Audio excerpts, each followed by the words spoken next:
When we sit in a theater, we like to imagine what's going to happen on the stage. Actors, holograms, robots, comedy and drama, or in the case of today's guest, magical friendship ponies. It makes sense. We're all talented at creating situations on stage or in real life. The things we think someone might say or do is a reaction to what we say or do. But what happens when that preoccupation of what someone or something might say becomes a career? I'm Joe Unger, and this is Pinball Rules, where we find out what it means to design for humans. In this episode, our guest Josh Haber challenges us to ask, what if we don't just design? What if we become someone else for a moment? Through the past decades, Josh has been an actor, producer, executive, and now a writer for the animated series and cultural phenomenon that is My Little Pony. He's a designer now tasked with making a world powered by friendship. In part 2 of the show, I'll be joined by creative commentator Trisha Williams and science commentator Sergei Gepshtein to explore this further. But for now, let's find out just exactly how writer and designer Josh Haber turns friendship into magic.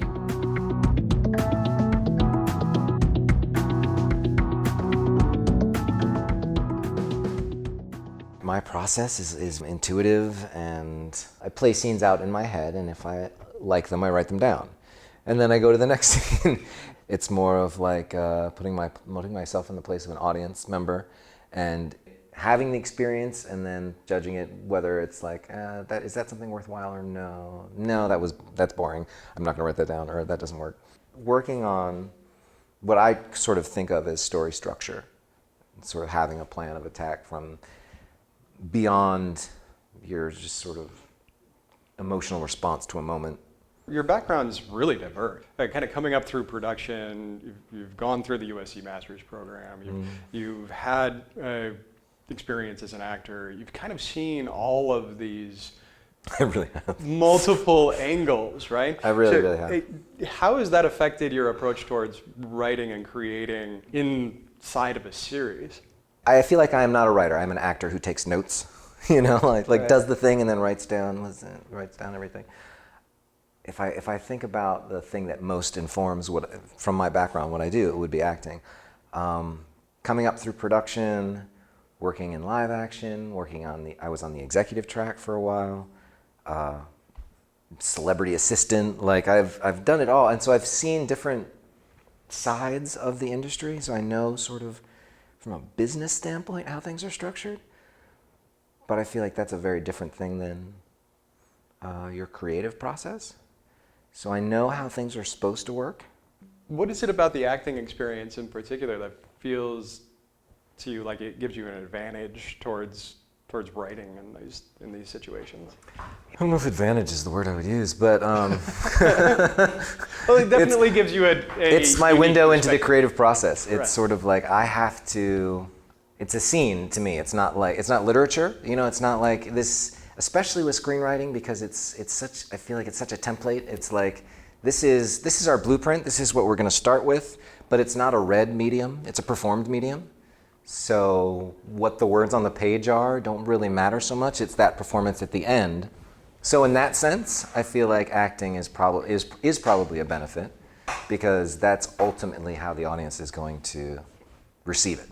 It sounds like what your approach ends up having to be then is to actually set up a scenario and a system that the actors can attach themselves to and bring their own performance to it, and you're facilitating that performance when you're writing? I kind of feel like that's what all those art forms, I feel like that's what they should be. But I kind of am biased because I started as an actor, and so that's sort of I'm just sort of prejudiced that way. When I think about it in a design function from a game perspective, that's exactly what I do as a game designer, facilitating the experience that they're going to want to have. It's really not that different. It's just that the player is the actor, so I'm really sort of setting up this world for this actor, and then the audience is playing that character, but purely through the process of identification. They're not actually controlling it or anything. When you approach your team and say putting Equestria together, where do you feel that design comes through? I feel like if you tell a good story, if you've imbued characters with things that people find fascinating and compelling and want to watch, that the other things will happen. And if you plan to tell a story to sell a toy, I think you will probably fail. I don't think people respond to toys, or it's like people don't respond to tickets. They respond to the process by which they develop the desire for those things, and so it's a fun challenge to come up with compelling, engaging material around a small set of things. It's like the empty page is terrifying, but working within a box is kind of liberating in a way, because all right, I know what I can't tell, so the blank page is smaller, and it's like I know, all right, so it has to be about this, and then it's smaller. It's like, all right, now I'm starting to see how I can structure a story around this thing. We face those things frequently, but it's a fun challenge to sort of have this mandate and then come up with something compelling around it. Right now, we're 5 seasons into My Little Pony, and that's a pretty increasingly tighter and tighter sandbox. It is. The world is really starting to get very fleshed out and very defined. So is it that same liberation? I mean, looking forward into whatever may be, is it still that liberating when you have 5 seasons of canon? No, it's not. Because you reach a point where that small box is so full of stuff that you can't move anymore, So there's no actual new. What you want is a loosely defined set of goals within sort of this framework, and within that you are free. But with a show like My Little Pony, I think frequently we're seeing more and more shows where they're not exactly serialized shows. They're not exactly one-off shows. They're sort of comedy with a memory, so you're developing a bigger and bigger world as you go, but not sort of consciously. It's just that there's this additive process that every time you come up with something, that then becomes canon. That then becomes part of the world. And the more things that the show remembers, more full that box becomes. And you get to a point where it's diminishing returns, and you're very limited to the kind of stories you can tell. And the stories that you can tell have to, they can't contradict any of the stuff that's in the box already. So it becomes harder and harder. I think the sort of golden period is sort of that 2nd or 3rd season where it's like you have some lines, but you can still do anything. And I mean, I guess we can still do anything, but it takes to move the walls of the box out farther takes a lot of effort. Is that then become a better tool to just create a new splinter offside of a world that's so established? I think that's what you have to do, because otherwise you just get hemmed in, and especially in the animation world, characters don't really grow and change, and that's part of the appeal. Right. That's why The Simpsons has been successful for 20 plus years, whatever it is, because the characters are the same. Like, Bart's never going to become a good kid. That's not what happens. And then part of that's why you tune in every week. But it also limits the kind of stories you can tell. That's why on sitcoms they always end up pairing off, because they're like, oh, we've done all the stories. I guess these 2 characters better start a relationship, and then we'll have those stories to tell. Our problem with My Little Pony is we can't do those relationship type things. We can't really do Simpsons or South Park type humor, because that's topical, referential stuff that pop culture references, which we can sort of do. We can't tell a story about it. We can have it visually as gags, and eventually I don't know, I feel like you're gonna run out of stories to tell about friendship. In something that's so collaborative like animation, in comparison to live action directing, that you end up losing a lot of control as a writer and as a director on something. Do you find that to be true? And where are those strengths and weaknesses in that pipeline when it comes to it? I'm never precious with this stuff, because I don't really take myself that seriously as a writer. It's just one element in a chain of events. Anytime you create something and it gets changed, there's still I don't know if that's good, but I don't know if I think that because I thought of it and this is different, or if it's really good. And that happens constantly. I'm always asking myself those questions, and that's something that I think is part of the nature in a collaborative medium. That you're always like, is this an ego thing or is this actually not good? Like, do I think it's not good or is it actually not good? And then I think in an ideal environment, the writers and the storyboard artists and the directors and the cast are all working together at the same time. On a TV show, the way that animation works is write the script, send it off, there'll be a record, and then months later there'll be an animatic, and it's all sort of disparate. It's like that game where you tell a story one sentence at a time. One person says, I went to the store, and the next person says, and a giant monster jumped out of the produce section.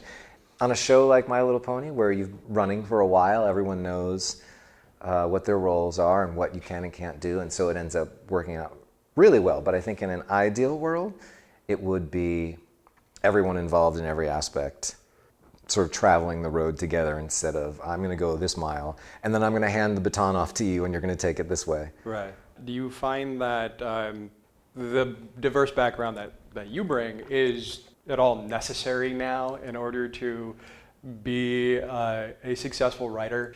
Everyone who works on a show has to know what that pipeline is. They have to have some sort of passing familiarity with it, otherwise you're working in a vacuum and due dates mean nothing to you, and like, you know, you can't run a business like that.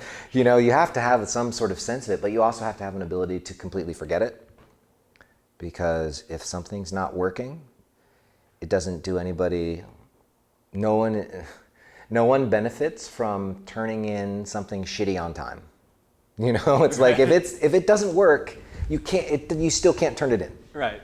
So you have to be able to be like, you have to be able to communicate, have an awareness of the pipeline and be like, let people further down know what's happening in the process. You have to say, I know that you guys are depending on it and because this and this, but it's not ready. You know, we're doing what we can. Let's try and shift this other thing that is more ready in front of it. And, I mean, that sort of aspect of it is, I think it can get overwhelming, especially in the world of kids animation where there's not the same level of support staff to handle all the little things about all this sort of day-to-day business stuff. You sort of end up doing all of that.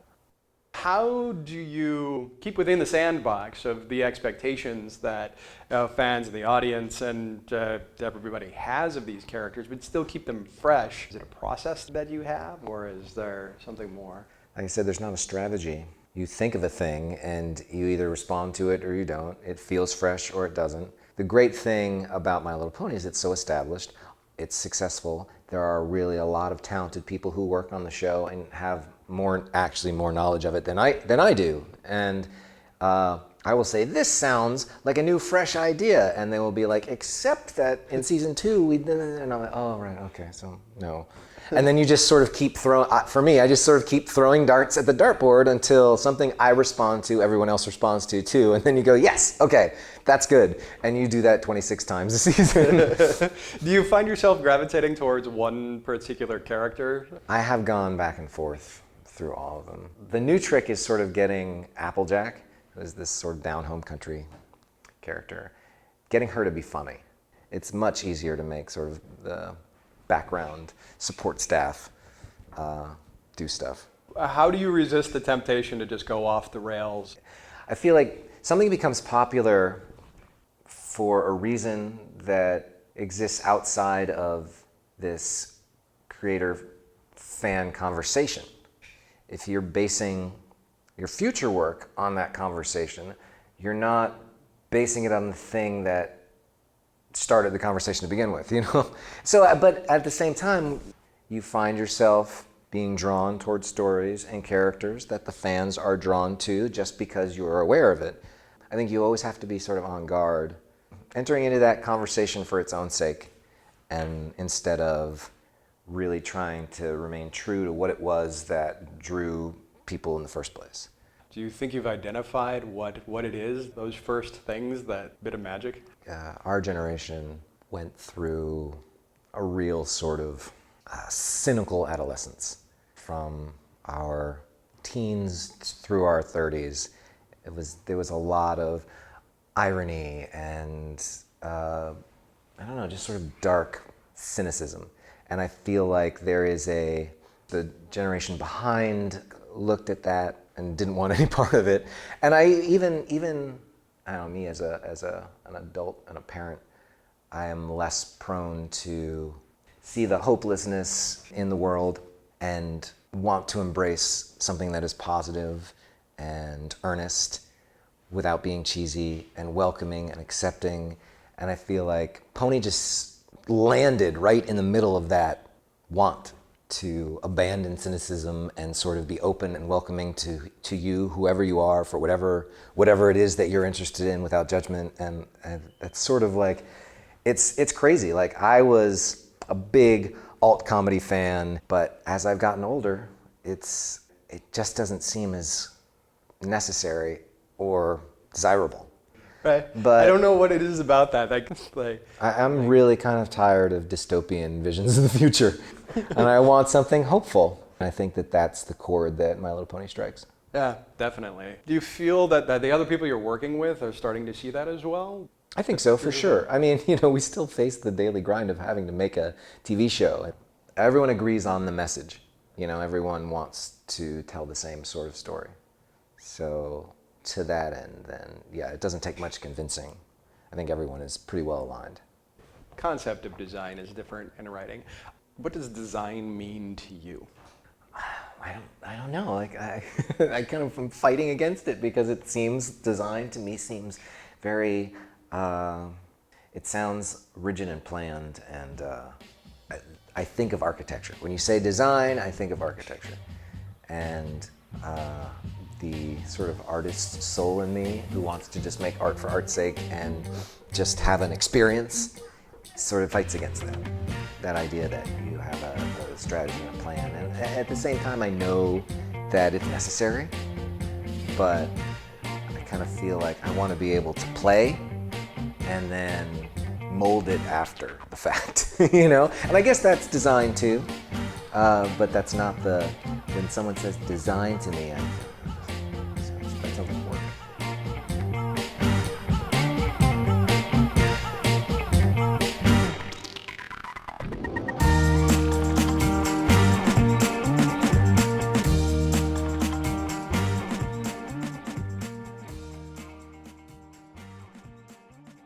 So we've been talking about My Little Pony. I'm Joe Unger. I'm Trisha Williams. I'm Sergei Gepshtein. What struck me as interesting with Josh is his reliance on acting to inform his design. It seems a lot like he's drawing from empathy to inform everything he moves forward with. It's very hard to just blindly write a character or create a character when you're guessing how they would react to something or they would say about a certain situation. You really have to put yourself inside the character to have an understanding of what to write. For neuroscientists or for psychologists, there's a question of mechanism, what we do. What's the difference between empathy and sympathy, for example? With Josh, he was talking about putting himself into the actual role of this fictional character in order to immerse himself into a world. That's an interesting take on how you can do that in an empathetic way versus like a sympathetic way. What difference? I think what they mean in psychology by these two terms is the degree to which you should I say, enter the other mind. In the case of sympathy, you perceive something that unfolds in front of you as an external happening. That is, you observe it as an object. In the case of empathy, on the other hand, you are trying to enter the mind of another person. That is, you take the other person's perspective. My Little Pony is an ensemble cast. There are 6 different ponies, and they all have very different personalities. For the viewer, if there was only one, if they could not be empathetic to that one, then there's no interest. But there are 6 different personality ponies, and you're empathetic to one of them. You fit into one. One of them is representing you. At all points, you're going to have somebody going, well, I'm a Fluttershy, or I'm a Pinkie Pie, and they become that person and they're interested in the show. From a creator front, do you find yourself putting yourself into the role of those characters themselves, like trying to live it? Or are they, like Sergei says, are you trying to be more sympathetic? Are they externalized? When you're dealing with an ongoing show, where you have all these different characters, you start to see the world and things that are happening in your world from the view of a Fluttershy. Even with the comic that I do has 5 different girls, and some of them were much harder for me to write at the beginning. But as I lived my life, it's forcing me to think a different way because I'm trying to write her better. So Sergei, are we at first sympathetic to something before we can even be empathetic towards it? You see, there are two angles on this. One is the angle of phenomenology, the inquiry of the nature of our experience. And the other one is the angle of narrative.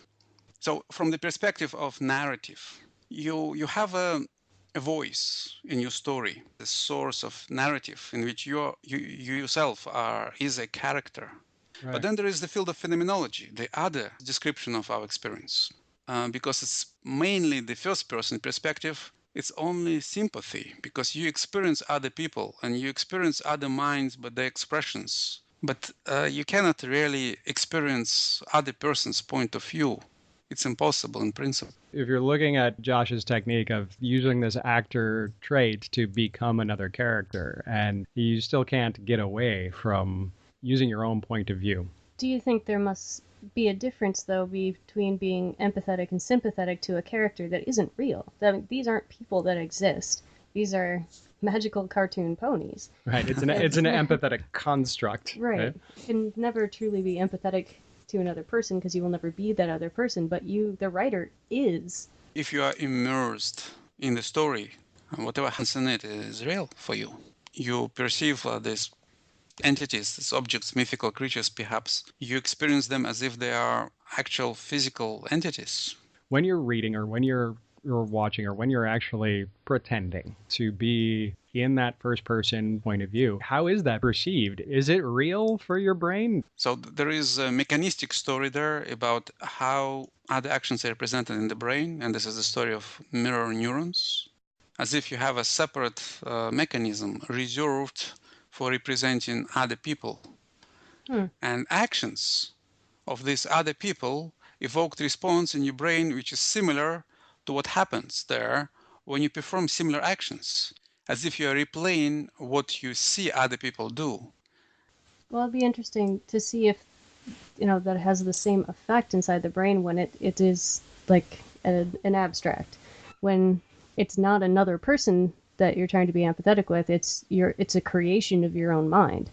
You are trying to create a shy pony instead of trying to be empathetic to the introverted next door neighbor. It seems like a very powerful design tool that's almost necessary to at least attempt to create these empathetic entities. This discussion reminds me of the so-called method in theater and in acting, and the method of creating a new persona on stage by putting together these emotional memories.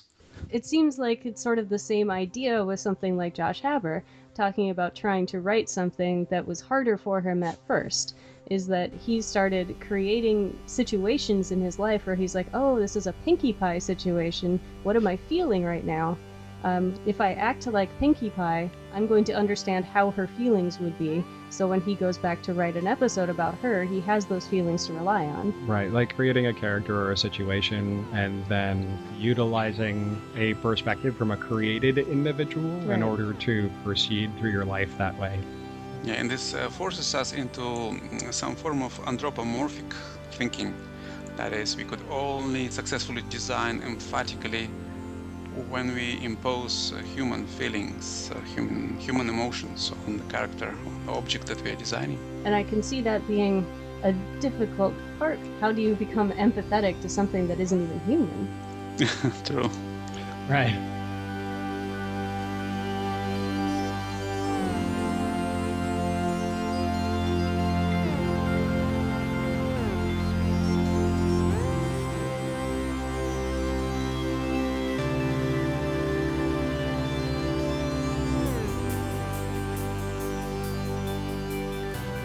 Pinball Rules Podcast is recorded in San Diego, California, featuring your hosts Joe Unger, creative commentator Trisha Williams, science commentator Sergei Gepshtein, audio direction and original music by Michael David Peter, and production assistance from Laura Rapaulski. For more information on our guests and downloads, go to PinballRulesPodcast.com. Pinball Rules Podcast is a copyright of Pigeonhole Productions 2015.